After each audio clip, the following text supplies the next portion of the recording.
So imagine every day for 10 years, what would that be? 3,650 times, seeing about 20 images of allegedly people standing on the moon and thinking it's the most glorious thing of all time. And then when I'm 14 years old, I see an interview. He was one of the first guests on Oprah, and his name was William Casey. He had very high security clearance at NASA because he would edit the memos between von Braun, the rocket designer, and the Pentagon to correct their grammar and make them look a little more educated than they really were.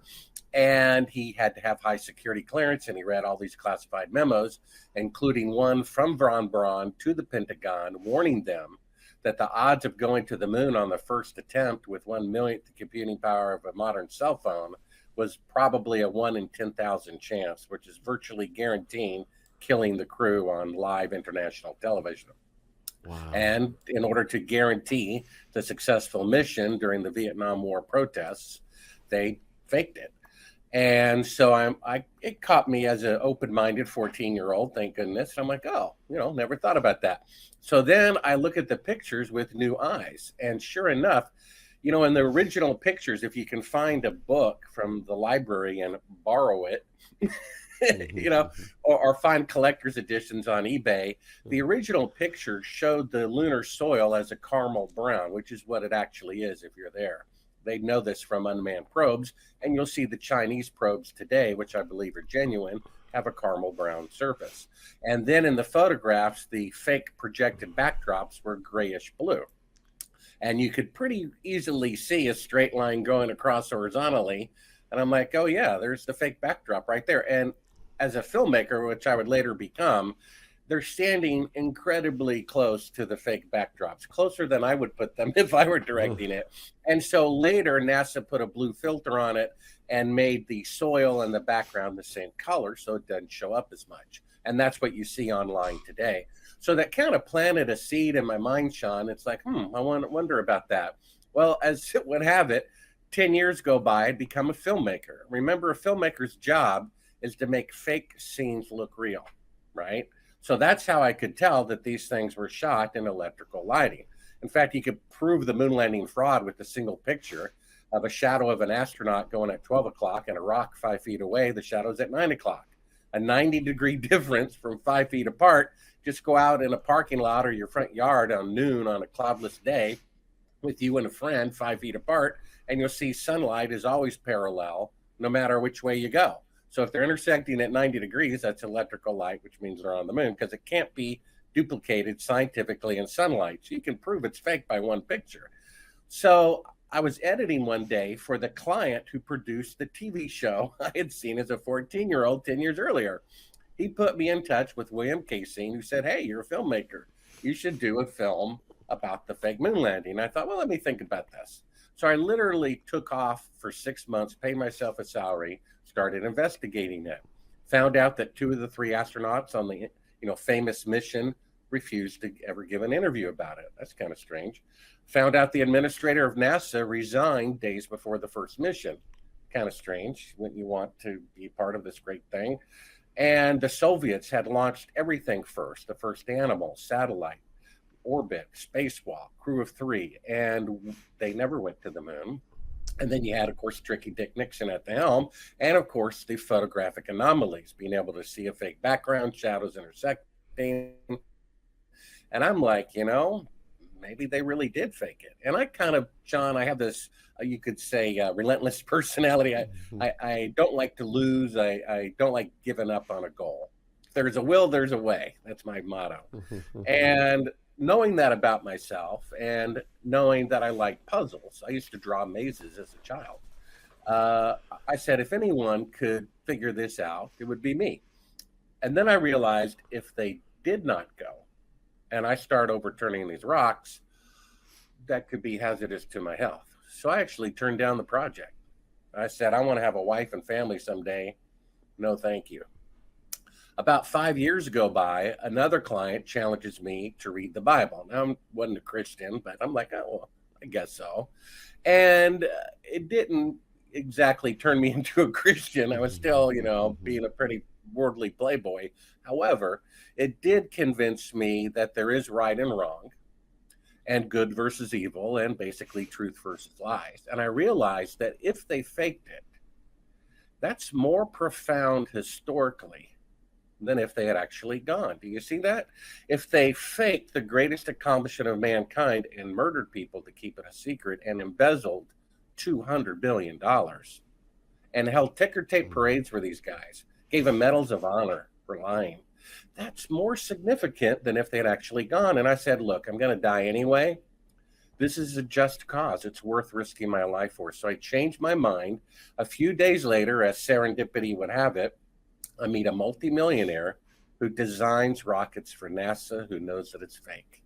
He said, Bart, I'm going to give you $1 million to produce these films to prove the moon landing is fake. So 3.5 years into the 7-year project that suggests maybe the moon landings were faked, we find classified footage of fake photography of them faking being halfway to the moon right in front of your eyes. Multiple takes of a 1-foot model with a third track of the audio of the CIA telling them how to create a fake radio delay to make it appear they're further away from the Earth. And here we are 50 years later, and the Artemis project can only send mannequins to orbit the moon, but somehow 50 years ago, with 1 million computing power cell phone, they were playing golf on the moon. You know, so that's another way you could prove it. First, the photograph proves it. It cannot be duplicated in sunlight, which means it's electrical light, which means they're on Earth. Secondly, it's never happened in the history of the world that technology was greater in the past than in the future, because today NASA can only send astronauts 250 miles into space. So they went 1,000 times farther 50 years ago. Well, that means it was greater technology in the past and in the future, but that's a scientific and historical impossibility. So that proves it. Then we have the classified footage that I talked about. That's 3 proofs. And then, as I'm about to edit my book, which took 15 years to write, 2 years to edit, it's at Sibrel, my last name, Sibrel.com. You can get it in audio. I read it, Kindle or print. I'm put in touch with a gentleman, and this is new information I'm about to say. I did not publish what I'm about to say in my book because the man's relative was still alive, dying of cancer, and he didn't want to deal with the publicity. The gentleman's name was Cyrus Eugene Akers. He was chief of security at Cannon Air Force Base in 1968. He stood beside President Johnson while they filmed the fake moon landing June 1st, 2nd, and 3rd of 1968. President Johnson gave him a list of 15 people who were allowed in the visitor's door to observe. He gave that list to me. And I'm about to tell you something I've also not put in the book. The real deathbed confession. Cyrus Eugene Akers was dying, and he had done some things that he regretted. He believed in God, and it is suggested in the Bible, if you simply confess your sin and make a commitment not to do it again, God will forgive you. And he wanted to not go to hell, right? And so he said, really, what's the more important confession?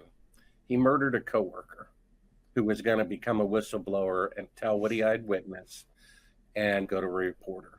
I don't know whether he was ordered to kill him or did it as his own initiative as the chief MP on the base, but he did it. He murdered somebody to keep it a secret. That was really what he wanted to get off his chest. He said, the reason why I killed them was the fake moon landing. And then he kind of defended it. They must have had a really good reason why they were doing it. Well, I don't know about that one.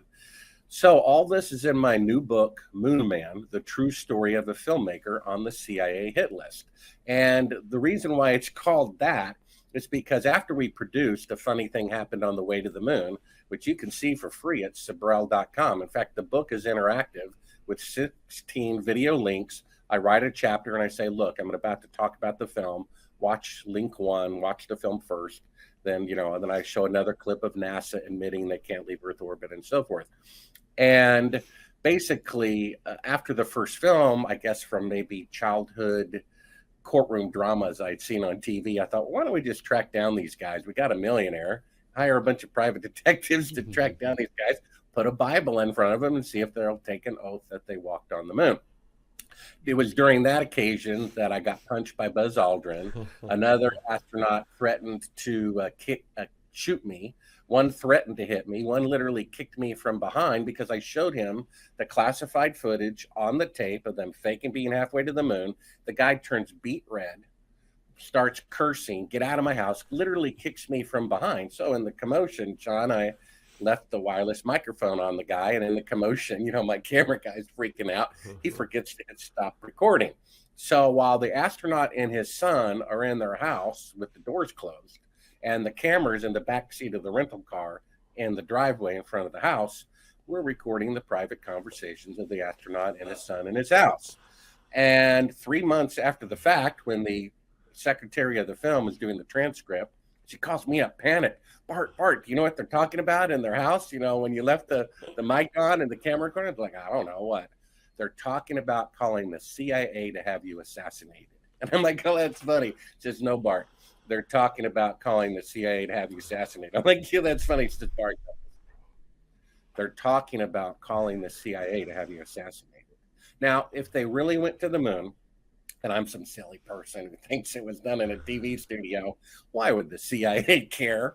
Unless, like I showed him, I had proof that they didn't go. Well, a couple of good guys in the government told me to call 2 people on that list while I was editing my book. And shortly thereafter, my source's house was broken into. And all the records of this guy being in the Air Force that they could find were confiscated. And 2 days after that, this is less than 2 years ago, 2 government employees show up and face-to-face threaten to kill him and his family if he ever spoke to me again. Now, why would that be necessary if they really went to the moon, right? Wow. Thank you for letting me do my essay. You're very patient, Sean. Yeah, on this channel, we don't cut long stories short. I just like to sit here and listen and not say anything. We've got a few people, and I was asked to ask you this before the interview, are asking about Stanley Kubrick's role in in faking the video. There's various theories. Do you subscribe to any of that? Well, you're in the UK, and that's where he lived and where he was from. And so, yeah, I mean, you just kind of have to think, what would I do if I were them? Okay, they're faking the moon landing, so they have to have fake pictures. If they can't convince people through the photography or TV images that it's fake, they're sunk. So they have 2 choices. They could hire the general of the media department of the Pentagon and get good security and amateur results. Or they could hire the best filmmaker on the planet, get the short-term benefit of good-looking pictures, and worry about security later. That had to be the choice that they made. And Stanley Kubrick in 1968, when it was being filmed at Cannon Air Force Base in Clovis, New Mexico, happened to be shooting a film about going to the moon, 2001, A Space Odyssey. And there are pictures of him, Stanley Kubrick at NASA, strolling around with, the flight director and the CEO of NASA. Why would he be there? And then in his film, The Shining, and there's a couple of documentaries about this, there is apparently multiple clues about the moon landing fraud. Now, some of them are a bit overly poetic, but if a third of them are true, then it's true. And one in particular, the little, red rum boy, he stands up and he's got a hand knit shirt that says Apollo 11 right on it. And I think, he did it. That's who I would have picked. I think 2001 is probably still the best science fiction film ever made. And that was done with 1968 technology, and it's still the most realistic. The guy was a genius. And then people don't remember Apollo 12, 6 months later, they accidentally pointed the TV camera into the sun, so there were no pictures. Then Apollo 13 on April 13th at 1313 military time had an accident, which was only contrived because after they went to the moon the second time, people were complaining reruns of I Love Lucy were being interrupted. So they added that for drama. What that means is they had 2 years between the time that Kubrick shot the first one to get their act together and to figure out how to do it for Apollo 14. And I think some of the later missions, 14 through 17, were likely filmed in England. There's a big dirigible hangar not too far from London where it's believed, and there's photographic evidence to support it, that that's where some of the later missions were, because they decided to have larger landscapes and they needed a larger space than Cannon Air Force Base could provide. My dad being in the Air Force, I'd never heard of Cannon Air Force Base. I looked it up. It's tiny, which is great because there's fewer eyewitnesses. And then every branch of the military has their CIA type department, special ops. Well, out of the whole world, guess where the headquarters of the special ops for the United States Air Force is? Cannon Air Force Base. And then I had to pull out my own interview of William Casing from the archives. I'm like, didn't he say something about the Air Force? And I have him saying the whole thing, the whole faking of the moon landing was supervised by General Sam Phillips of the United States Air Force. And then one of the people on this list, I had heard of most of them, like Buzz Aldrin, Neil Armstrong, von Braun, Van Allen. There was one guy on there I hadn't heard of, or some of them, Robert Emenager, which was like a science fiction consultant. And I got an email from someone saying in one of his autobiographies, he said he was at Cannon Air Force Base in 1968 for a classified reason. So then you get to, well, what does this mean? We have a government that claims to be a light on a hill to the world. And every time someone is democratically elected, they send in the CIA to kill them. They boast about it in the New York Times, which is completely illegal. And no one does anything about it. You have William Benny, who worked for the NSA for 30 years, says, oh, by the way, we spy on the private cell phone conversations of Supreme Court justices so we can get sexual and financial dirt on them to blackmail them to vote the way we tell them. No one contradicts that that's a fact, not a single investigation. How can that be? The corrupt government, it just would blow your mind. And the moon landing fraud is just the crowning achievement of their complete arrogance and disregard for the people they care. And then there were new revelations in the book that I did not put in the film because some of the people were still alive and asked that I do it after they died. The second to the last chapter in Moon Man, which is at Sibrel.com, is called NASA's Greatest Fear. The crew that was going to be the crew to walk on the moon first died in an accident, January 27th, 1967.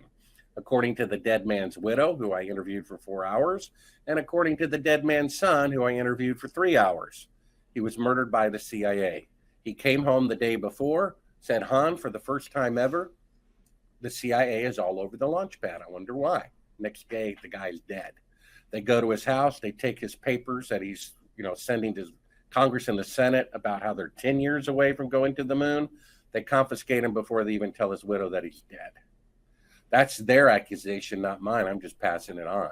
And I figure they know. I mean, if Bobby Kennedy Jr. says his uncle was killed by the CIA, I would think he's the expert on the fact, right?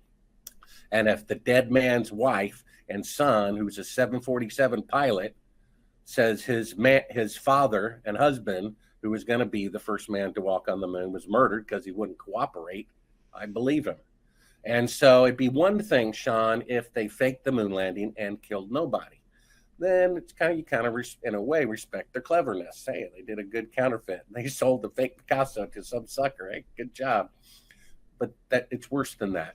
Not only did they take our hard-earned money, a third of our labor or more, to deceive us, they used our money, our labor, to murder our fellow citizens who were trying to expose their crimes, because we paid the salary of those CIA agents who killed their own people. We paid for the hardware that they used to contrive that accident. You see that? And these people are still running the show, because until the moon landing fraud comes out, those people and their offspring are still running the show. So that's why Orwell said, whoever controls the past, the moon landings are real, when they're not. Those same criminals run the future. And what we have here is a cartel of gangsters running the United States of America. It makes no difference whether it's red and blue. Don't be suckered into that, fighting each other so we don't go after them. Just ask Ron Paul and Bernie Sanders, right? It didn't. They won't let either of them go to the top, right? So something's going on, and it doesn't really matter who you vote for, because Congress and the Senate, did they vote on whether to fake the moon landing? No, they weren't even asked. So your elected officials, your voting does no good whatsoever. We had 90% of Americans who wanted GMO labeling on a bottle of ketchup. Please tell me if I'm about to swallow a GMO. Hope you're enjoying this podcast. There's a word from our sponsor, Rocket Money.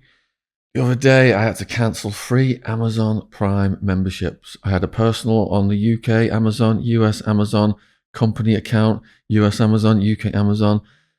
Do you understand how hard it is to cancel these bloody things? That's why Rocket Money makes these things so much easier, formerly known as Truebill. The app shows all your subscriptions in one place and cancels what you don't want for you. Rocket Money can even find subscriptions you didn't know you were paying for. Just like with me, with my 4 Amazon Prime memberships, you may find out you've been at least double charged for a subscription. To cancel a subscription, all you've got to do is press cancel and Rocket Money takes care of the rest. Get rid of useless subscriptions with Rocket Money now. Go to rocketmoney.com/Sean, SHAUN. Seriously, it could save you hundreds per year. That's rocketmoney.com/Sean, SHAUN. Thank you for supporting our sponsor, Rocket Money. Links in the description box. Cheers. Have 90% of Americans agreed on anything since Pearl Harbor? No. And yet 90%, a democracy, the majority rules, which means 51% rules. So you have 90% wanting GMO labeling. The president says, no, I'm going to do what the corporations tell me to do. All right. What is the motivation for faking the moon landing? Well, you know, the first guy in the military told me it's all about money.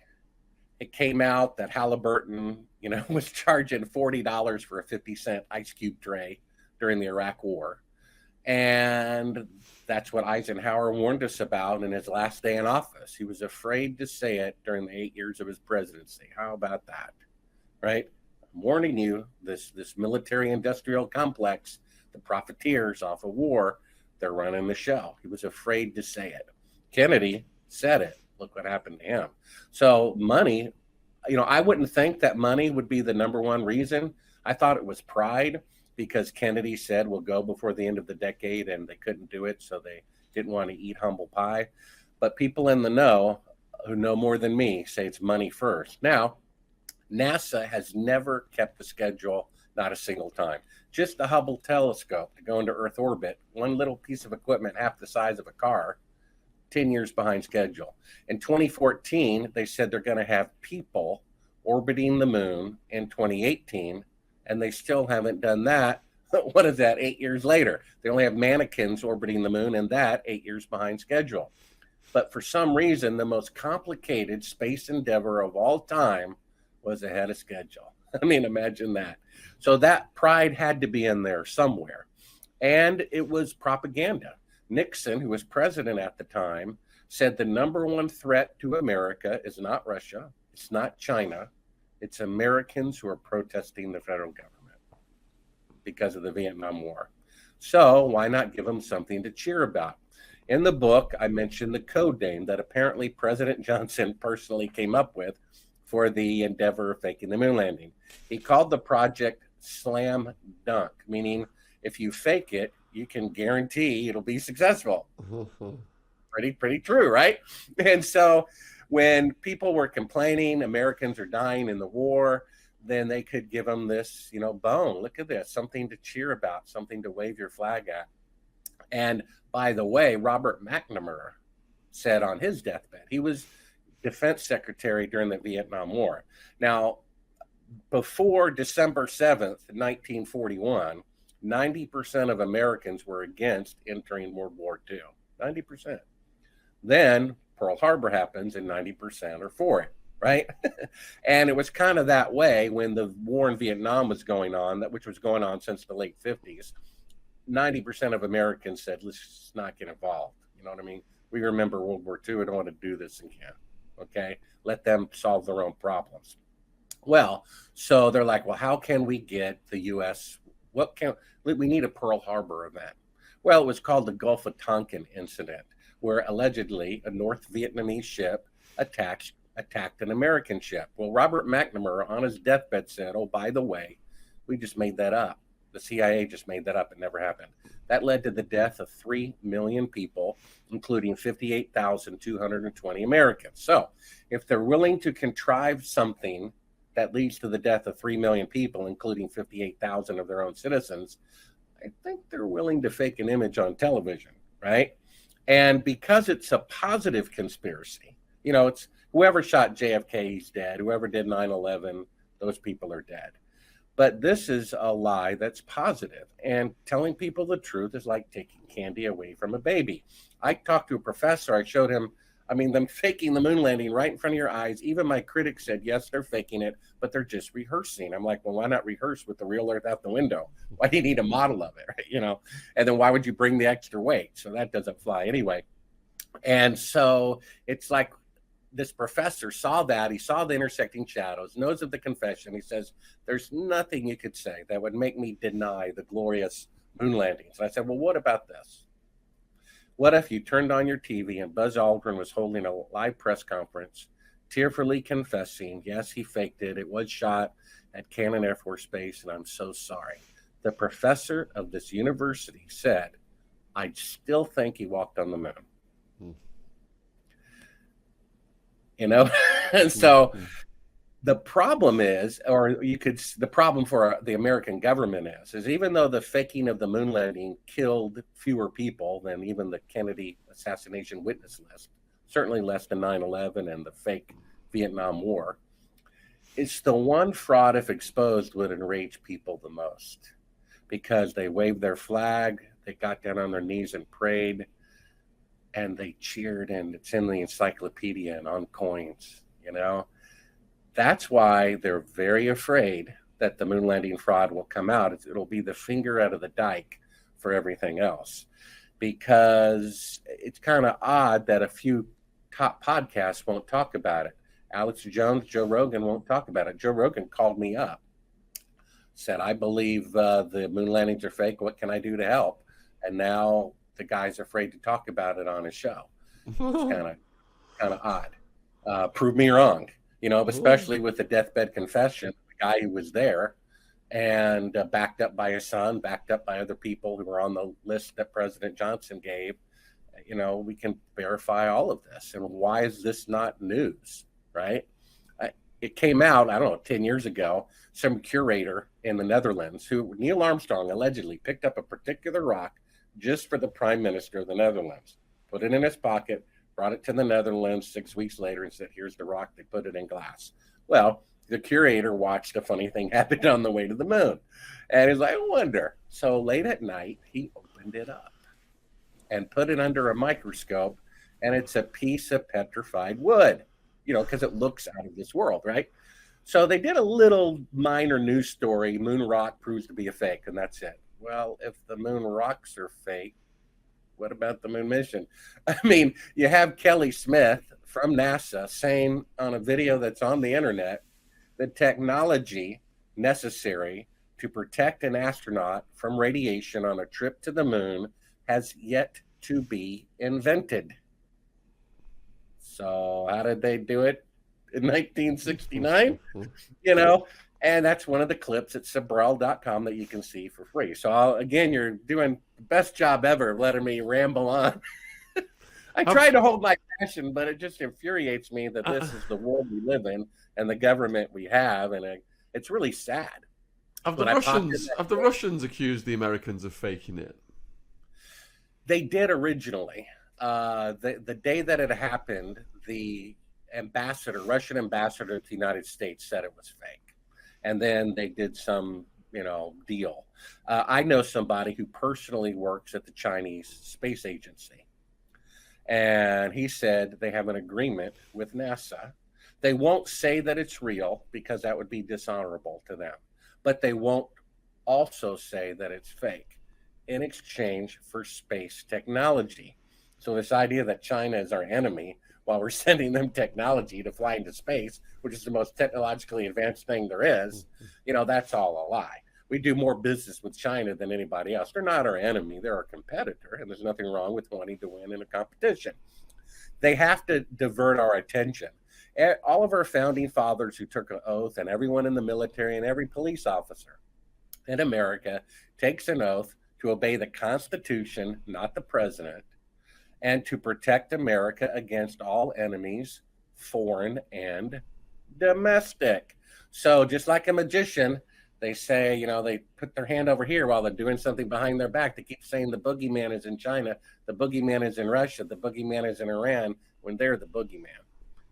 You know what I mean? When you have to ask permission to open your business, permission to go to church, permission to go to the beach, you're a slave. They say we have the best health care in the world, and 70% of the population is on prescription medicine. So that means 70% of the population is sick. That's the worst health care in the world. They say we're the land of the free. We're the land of the slaves. And people don't even know it. They're committing slavery right out in the open by tricking the slaves into thinking they're free. And we're not free at all. You had a few questions come in from the viewers then. So Fred wants to know whether you've heard of the Coke tin story. The alleged Coke bottle, rolling across the TV screen. That could be true. There are many people who said they saw it. Bill Casey believes that I got this classified footage intentionally from a whistleblower. I did have a couple of contacts there at NASA. One was an executive who told me personally that it was fake. So maybe he or somebody, sent me that. Maybe they threw that across the Coke bottle during a live show. I remember somebody telling me, and they were in the military, and they were watching the, quote, last mission to the moon live on TV. The rocket goes up, meaning they're leaving the moon, and then there's a shadow of a person walking around, and then they cut it out, and Walter Cronkite says, oh, what a great thing. He tries to cover for him. Mm-hmm. It is what it is. And here's another proof, really. I mean, if you use deductive reasoning, they intentionally destroyed all the technology they used to go to the moon, which in today's dollars cost $200 billion. One of the clips for free at Sibrel.com is Don Pettit, NASA astronaut, saying they intentionally destroyed the technology they used to go to the moon. Now, if there was ever a technology you were intentionally destroying, it would have to be the atomic bomb after they used it in World War II.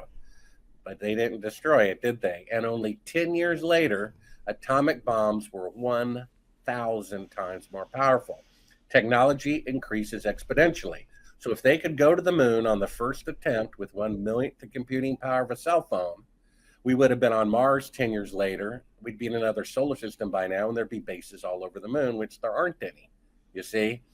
So I think the photography actually got worse. There are more intersecting shadows in the, quote, last mission than in the first, because once people accepted they were on the moon, they're just, hypnotized, and it doesn't really matter.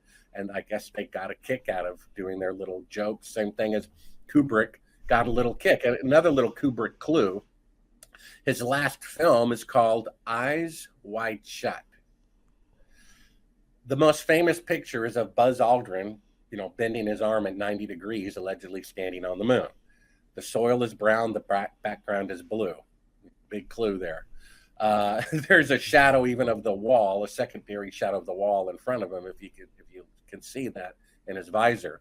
And then the spacesuits, from space walking shuttle astronauts have hinges in the elbows because you can't bend your arm in a pressurized suit. So how is he able to bend his arm? And then the wrinkles all in the spacesuit. Well, how many wrinkles are in a balloon? The thing isn't even pressurized. So, for 10 years, I looked right at all these clues and just didn't see them. My eyes were wide shut. Well, Kubrick insisted contractually with Warner Brothers that film, his last film, and he died before it opened. He had his deathbed wish. He said, I insist it open on this particular day, and if you don't agree, I won't sign the contract. That is July 16th, 1999, the 30th anniversary of the trip to the moon. Right? Next question is, what do you think of Crow 777? I'm just going to close this door. Have you heard of Crow 777? It seems that's like a YouTube identity name or something, right? Yeah. Okay, if you've not heard of him, we've got another question from Rebecca. Does Bart know anything more general about the collusion between the film industry and the military-industrial complex?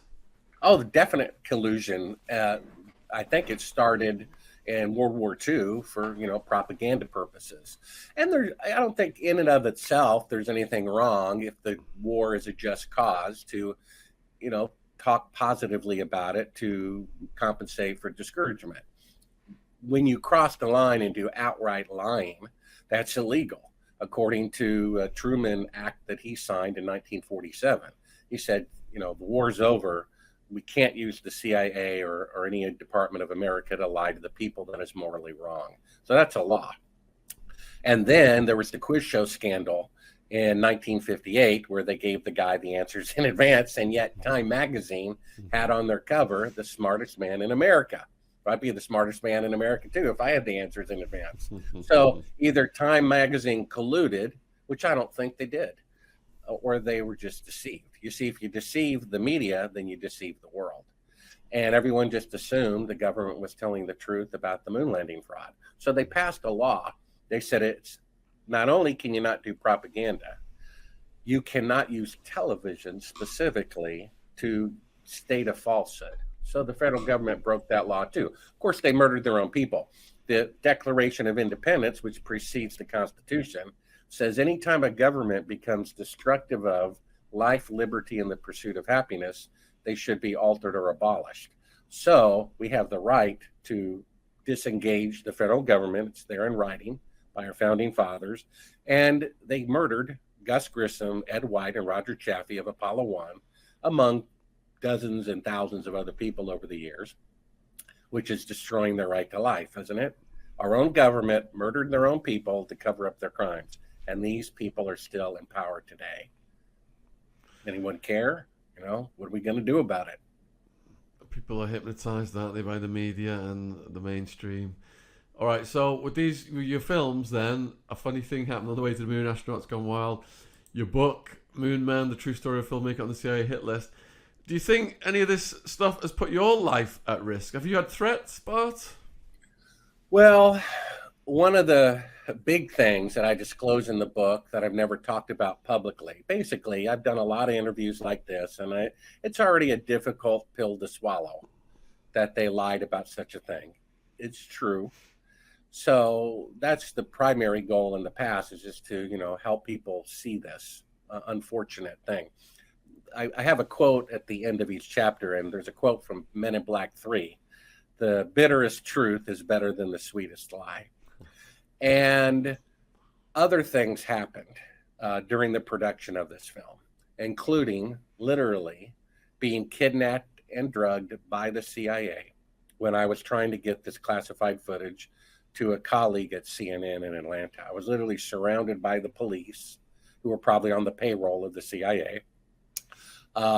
They kidnapped me illegally, not in front of everybody, but in a back alley behind CNN where I was trying to get the tape in the back door. They put something around my wrist that they referred to as the thing. You got the thing? Oh, here's the thing. And they all had gloves on when they handled it. And of course, that's where all my veins are. It was absorbed. And I was like on some big LSD trip. And then they put me in a dark van.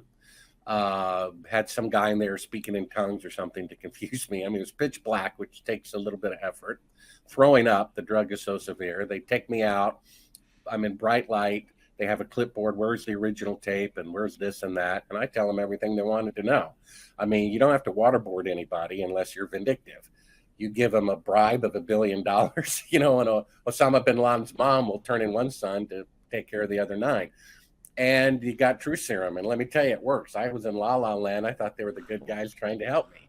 I escaped their custody. I make my way back to Nashville. How did you escape? Well, that's how much time you got.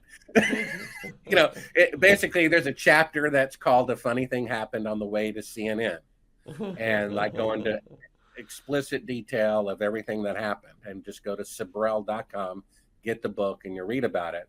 So jumping toward the end, I come back to Nashville and I say, I got him. I got True Serum in me. So I pee in a cup, and without communicating over the phone or anything, I give it to a friend and I ask him to take it to a lab in his name, not mine.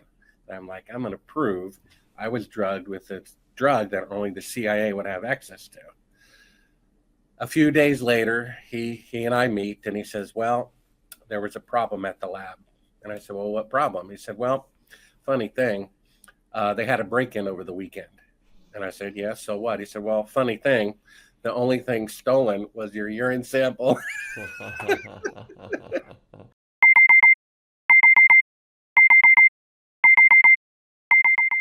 When we wake up in the morning, we get out of bed and we start our day with Koro snacks. Koro is a healthy snacks brand focusing on bringing additive-free, natural ingredients to their customers with fair prices in bulk packaging. They have everything from nut butters to free from baking ingredients to cooking essentials and, of course, the snacks. Look what's in this, Jen. It's the vegan power mix from Koro. So we have a mixture of nut kernels, dried fruit, cacao nibs, soy crispies, and hemp seed hold. What are these little red ones? Look at this thing. That's good. Fresh and healthy. So what makes Koro special in comparison to others? Koro's quality management team carefully and regularly reviews the quality of their products. For a 5% discount on Koro's products, use the code TRUECRIME with no space in between true and crime. The link to Koro's online shop is in the description box on YouTube. Thanks for supporting our sponsor. So the people that run the lab, see that they were broken into, and nothing stolen except my urine sample. So somehow, they used a laser microphone or something, and they, I couldn't outwit them. You know how many CIA agents it takes to screw in a light bulb? 10 of them, probably. Well, I could tell you, but then I have to kill you. So all that's in my book, which I normally didn't mention in interviews because it's like I'm already telling them this X-File thing. We didn't go to the moon, which is true. And it's like, let's stay on topic. It'll sound all the more crazy. But now I want to move on to making feature films, and that's my dream. And I thought, well, let me just, for the historic record, tell what happened. There are many encounters with astronauts that are not recorded in Astronauts Gone Wild. Some of them are private off camera, and 2 of them made it clear to me, actually 3, that they didn't go to the moon, and good luck, because it's an uphill battle trying to convince these people. One of them told me he does believe in God, and that's why he didn't swear on the Bible, And if one man had walked on the moon and nobody else, maybe they would have confessed it by now. The problem is they'd be kind of confessing for everybody against the other person's will. And they would have the weight, theoretically, of bringing down America. I showed the classified footage to a news director at NBC. Okay, NBC News. I worked at NBC News for 2 years. And I showed the classified footage to the news director. He fell back in his chair, turned pale white, put his hand over his mouth and said, oh my gosh, they really didn't go to the moon. I said, yeah, when are we going to air it? He said, I can't do that. That'll cause a civil war. I will not be responsible for causing a civil war. 10 years go by. We have another new news director at NBC. They say, we're going to air this. They paid me for it, interviewed me. And a few days beforehand, they got a call from the federal government saying, if you want to keep your license, do not air this. Same thing happened in your country in the BBC. The BBC bought the rights to A Funny Thing Happened on the Way to the Moon. They were going to have a surprise broadcast, to get even more publicity. 3 days beforehand, they got a call from the federal government saying, don't broadcast that footage. Don't do it. So there you have it, what can you do? That's the way the world works, right? Supreme Court justices are being openly blackmailed. No one contradicts it. No one says it's not true. They just don't do anything about it. And yet when someone leaks information about the Democratic Party giving more votes to Clinton when, Sanders got twice as many votes, they go after the guy who leaked the information. We've got a question from Fred. He wants to know whether you've heard the theories that the moon is fake or the moon may be a spaceship. Well, I have a pretty vivid imagination, and God gave that to everybody. Einstein said imagination is more important than knowledge. The guy's not infallible. He's wrong. Knowledge is more important than imagination. You can imagine how to enter eternal life, but it'd be better to know, wouldn't it? So I don't think that. It could be true. I'm open-minded. Prove it to me. I've looked at flat Earth. I don't think that's true. And even if it were true, the issue isn't about the shape of the Earth. It never says in the Bible you have to pass a geography quiz to enter heaven.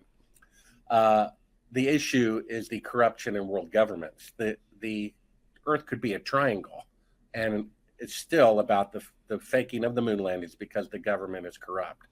The government has always been corrupt. I mean, ever since Nimrod, right? You have, Pac in Vietnam and Stalin and Hitler. Altogether, they killed about 50 million people because they didn't like them. And that was less than 100 years ago. Homicidal maniacs have always run the world since Nimrod. So they told the Nazis, told the Jews, it's a good thing we're rounding you up. It's a good thing we're quarantining you. You're going to have jobs and food, and come on into the showers and get cleaned up. They might be doing something like that right now, right? Getting rid of the inferior people. You ever think about that? I saw a list of Hitler's useless eaters, the elderly, the obese, the heart conditions, and phase 1 of a particular medicine and Hitler's useless eaters were identical. What a coincidence, So if the former vice president of such a company making that medicine says what's going on is a lie and that particular medicine is deadly, that's his opinion, not mine. I'm just passing it on. Wow. I don't know what you think about that, but it is what it is. The moon landings are fake, and I wish they weren't. I cried when I popped in that tape, John, and I saw them faking with the 1-foot model of the Earth. I just wept. I'm like, boy, this is sad. This is our world, and this is our country. It's so sad. It means something. It means something spiritually. That mankind's greatest accomplishment, their greatest boast, putting a man on the moon, complete lie. And that tells us something. You're such a fantastic and a passionate speaker, Bart, and we really appreciate you spending time with us today then. Do you want to just tell the viewers finally where they can find you on the socials and get your books? Yeah, everything's at Sibrel, S as in Sam, I, B as in boy, R-E-L, Sibrel.com. It's all there. Huge thank you for coming on. I'd love to see you again sometime. Maybe we could have someone come on who could debate the other side, but you've just blown me away with all your knowledge, so I really appreciate you spending time. Thank you, Bart. Sure, Sean. You take care. Take care, my friend. Cheers. Bye.